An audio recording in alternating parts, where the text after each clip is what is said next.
Assalamualaikum warahmatullahi wabarakatuh. Perkenalkan, nama saya Ana Uliana dengan NIM Diki terakhir 106 dengan mata kuliah Ekonometrik Lanjutan dan dosen pengampu dengan Pak Tao Sige.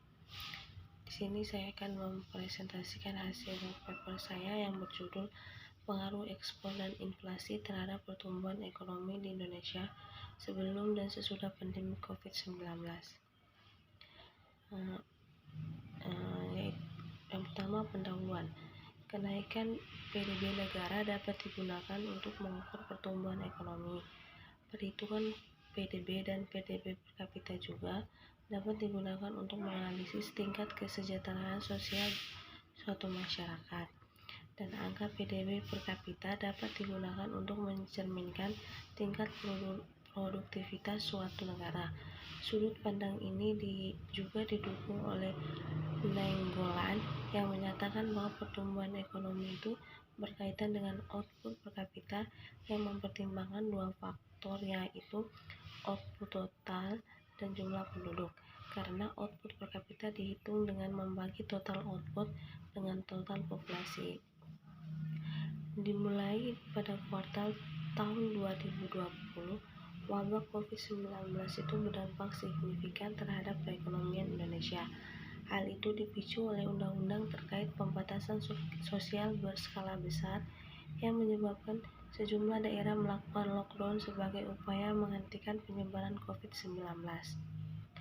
Menurut para ekonom,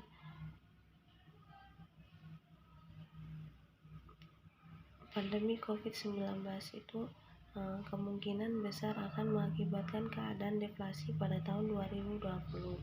Deflasi itu disebabkan oleh kenaikan pengangguran serta penurunan indeks harga konsumen.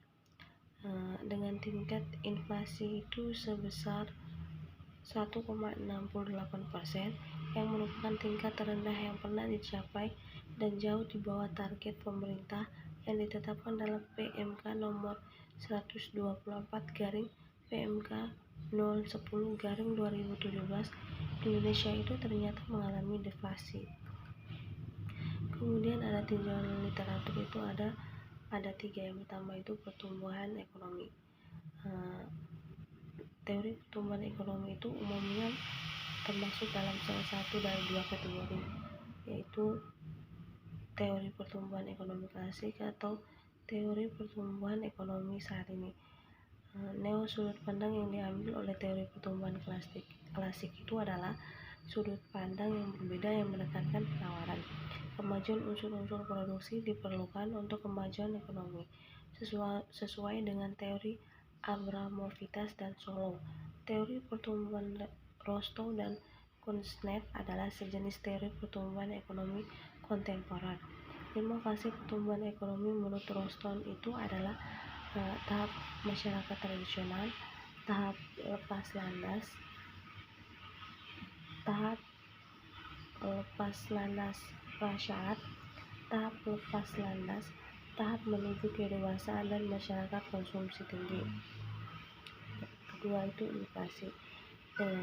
Tanda inflasi adalah kenaikan terus-menerus pada tingkat hanya keseluruhan kenaikan harga satu atau dua barang saja yang tidak dapat dikatakan sebagai inflasi kecuali jika hal itu juga mempengaruhi atau menyebabkan kenaikan pada sebagian besar barang harga lainnya.